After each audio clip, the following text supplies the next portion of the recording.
Qur'ondagi Kahf surasida yerni fath qilib egallagan solih podshoh Zulqarnayn haqida Alloh taolo bayon qilib aytadiki: "Hatta iza balagha bayna as-saddayni wajada min dunihima qauman la yakaduna yafqahuna qawla." Zulqarnayn to ketayotib ikki tog' o'rtasiga yetib olgach, u tog'lar ortida biron gapni anglay olmaydigan qavmni uchratdi. Ya'ni dunyoni fath qilib Zulqarnayn ketib borar ekan, ikki tog'ning o'rtasiga o'tgan paytda bir qabilaga ro'baro bo'ldi. Bu qabila mana la yakadu qavman la yakaduna yafqahuna qawla. Bir so'zni anglay olmaydigan qavm.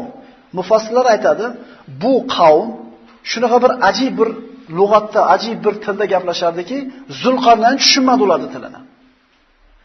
O'rtaga tarjimon kerak bo'ldi. Bir tarjimonni olib kelishuvdi. Zulqarnayn buni tilini tushunmadi. U tarjimonni tilini tushungani